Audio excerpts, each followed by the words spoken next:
Glam Girls, welcome back to my channel. It's Chelsea, where we talk about all things glam and all things girly.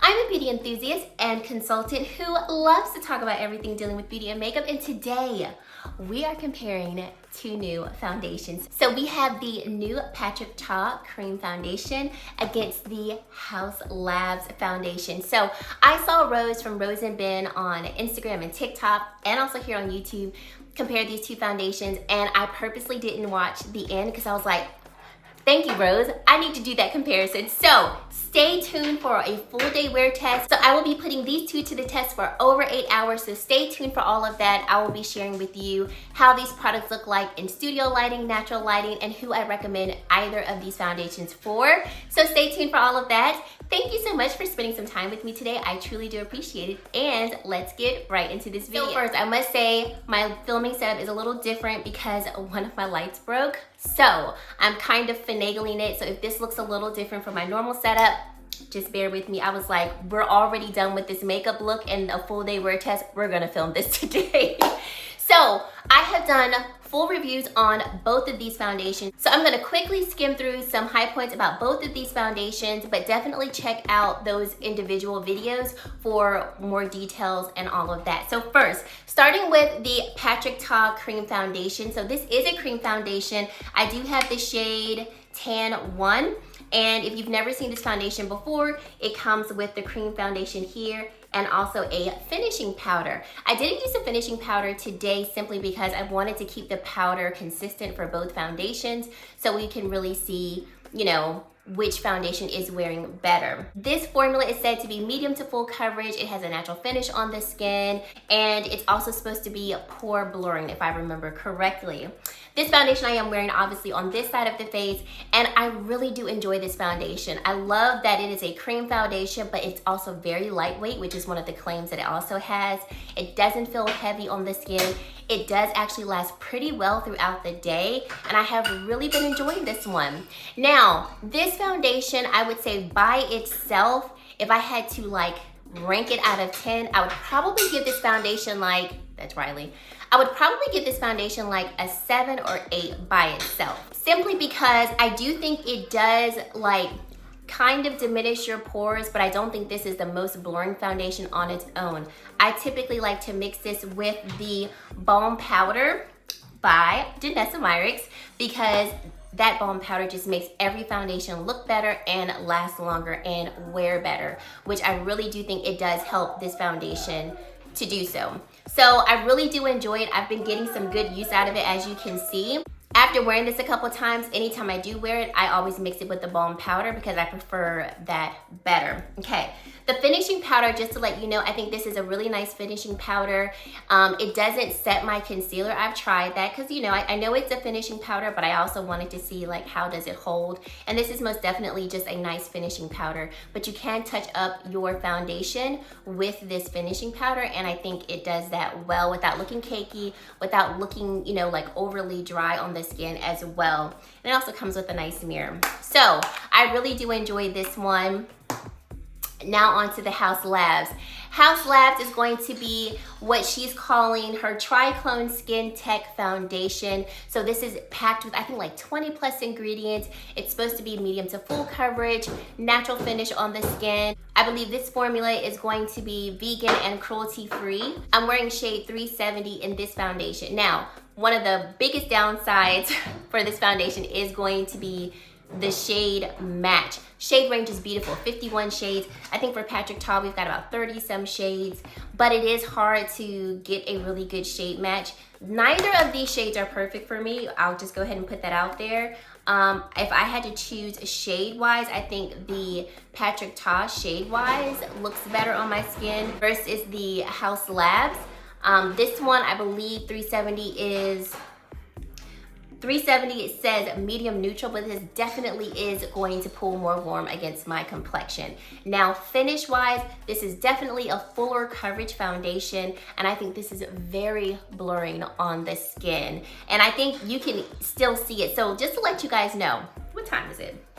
I've had both of these foundations on already for over 8 hours, and you can still see that this side of my face is just more blurred. So I have pores right here and right here, and you can see this side is more blurred than this side is. And I noticed that right off the back, even when I first applied both of the foundations, I was like, this Haus Labs did not come to play, okay? Very blurring. Also, much more full coverage. So I didn't add any more foundation to the PATRICKA side to, if I could say, even out the coverage, because I didn't want this side to be too cakey. Because sometimes you can get a little cakey with cream foundations, and with the PATRICKA foundation, even though the formula is not cakey, I do not like to add a lot of that foundation. So I just kept it where it's at. And you can see that we've got more coverage on the Haus Labs side than we do on the PATRICKA side. So I took both of these foundations outside. I think they both look really beautiful on the skin. I mean, upon initial application, it is really hard to figure out like which side is better. Flash photography, once again, both of these foundations look amazing. I'm gonna insert a clip here of what the foundations look like at around the 5-hour mark. No, it was like 4.5-hour mark. Both sides are looking stunning. I was like, come on, face. I'm loving both sides at this mark. I felt like my face had a nice radiance to it, but nothing overly dewy, nothing that made me feel like I need to go ahead and blot. Now looking at my skin, I am radiant, okay? Hello, hello. Now I will say this, just so you know, I did add both of these blushes today on my cheeks, and this blush in particular does have some radiance to it. Like, there is definitely some shimmer in the blush.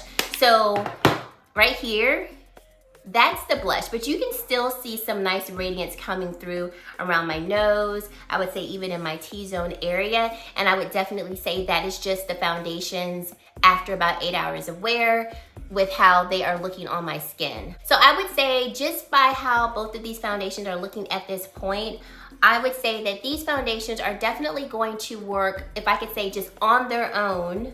They're gonna work well for people who have normal skin, dry skin, maybe combination skin. But if you're oily in your T-zone, then you're definitely going to want to probably set your foundation, or this is probably gonna be maybe too much radiance for you. Definitely if you're oily skin, if you just wear these foundations on their own like this, you're probably not gonna be happy with how they're looking like at the end of the day. You're gonna, if you have oily skin, you would have probably already blotted by then. I like the radiance because y'all know I love me a glow. Like, I'm looking at my face from afar, I'm like, come on, glow. But at the same time, I also know not everybody likes a glow. Not everybody wants to look like a beam of light like I do. So here are my recommendations. I would say, like I said, if you just want to pick these foundations up and put them on your face, these foundations are going to work really well for people who have, like I said, normal skin, dry skin, maybe combination skin, depending on how you like for your foundations to wear. Just to let you know what I did put on my face, I did use the Kosas Cloud Set Powder in the shade Comfy in my T-zone to set my concealer. And then I went in with Danessa Myricks, her Evolution Powder. Oh, here we go. Right here, and this is shade 02, and I did set the perimeter of my face just lightly with this powder. So I would say that if you have combination and oily skin and you do not like a lot of radiance, you like a more mattified look, number one, I am gonna say that you could do one of two things. Steer clear of both of these foundations if you're just like, I don't know if this is really gonna be the type of foundation I want. Or these are some things that I do to where I look a lot more or a little less radiant, but still very natural on the skin. I mix both with the foam powder. At this point, I know I'm a broken record, but this is legitimately what I do. And it helps both of these foundations to look really beautiful and natural-like, but I don't have all of this like radiance coming from my face, especially in my T-zone. Because if I am gonna produce oils, this is where I'm gonna produce oils. So that would be my recommendation if you have combination skin, oily skin, or even dry skin and you just like a nice like natural look to the face, get you some balm powder. I just mix it right in with both of the foundations and then put it on the face, and I'm telling you, I am looking really natural, but not flat and matte. My other recommendation would be to get your little powder. So I'm gonna take the Evolution Powder by Danessa Myricks, and I'm just going to touch up This powder is very lightweight. It's light as air. So it's not going to look cakey or heavy on the skin.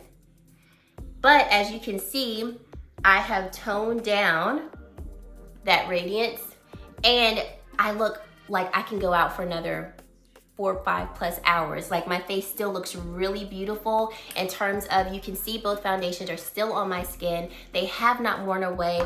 Both of these foundations are gonna be nice and long lasting. I definitely have to say that because as you can see, they're still wearing really nicely. The Haus Labs one though, is just a lot more blurred than the PATRICKA is. And if I had to choose which one I like more, I'm definitely going with Haus Labs. Just for this blurred and like this effortless look. It is stunning. The PATRICKA foundation, I'm gonna say this foundation is going to be a really beautiful, like, everyday foundation. So if you're someone who's like, I like foundations, I like more medium coverage to lighter coverage foundations, then I would say the PATRICKA might be more up your speed, because it's not gonna come out of the gate so full coverage, and it just looks more natural on the skin. Especially if you just wanna add a little bit, throw in a little concealer and kind of be out the door. I think the PATRICKA is great for it. It's just, and he even said it, this is like your everyday foundation in a compact. The Haus Labs one is going to be, I would say, more, like I said, full coverage. This is a foundation that I would pick up if I do want to wear more of like a light beat, full beat, like I want you to know that I have makeup on, foundation on. I'm gonna reach for this foundation, especially if I'm gonna be taking pictures or anything where I really want the skin to be really nice and blurred. So I would say for preference types, if you like more lighter coverage foundation, something that's gonna even out the complexion, look beautiful on the skin, last for a good amount of time, but it's gonna look a little more natural on the skin, PATRICKA's foundation is going to probably suit your needs better. And then if you want something more full coverage, more blurred, more, you know, full beat type of foundation, then Haus Labs will probably be more up your speed. In terms of shade range is going to be more in Haus Labs, but if you can go in store, honestly for both of these, I would really suggest going in store, because I had a hard time picking out a shade for the Haus Labs foundation. PATRICKA's was a little easier to choose from because I also ordered this one online, and when I got it in the mail, I was like, this is like a tad deeper for my skin, but I was more comfortable with it than the Haus Labs. Haus Labs, I think this is probably the best I'm gonna get, because I did try on a few different shades in store, and this was the one that I felt matched the best. But I like this enough to where I'm gonna still keep using it. Like, I feel like we've made it work. I know in my previous review, when I uploaded a short comparing these two, I did receive some comments that said both of them look orange on the skin. I think I've made them work, you know, the best way that I can, and I really do like them. So I am gonna keep wearing both of these foundations, but I think Haus Labs is the better one in terms of just looking more blurred on the skin, more flawless. You can see I have texture on both sides of my face, and I just feel like this side looks so flawless. This side looks really beautiful, nice and natural, but this side is like, I'm that girl. So let me know your thoughts down below. I would love to hear, first of all, which side do you think looks better? PATRICKA, or do you think Haus Labs looks better? Which side do you think would work better for your skin preferences and skin needs? I would love to hear all of that down in the comment section below. And if you've made it to this point in the video and you haven't yet to subscribe to my channel, I would love for you to consider subscribing and joining the Glam Girl Squad. And guys, that is it. Thank you so much for watching, and I really hope to see you in my very next video. Bye guys.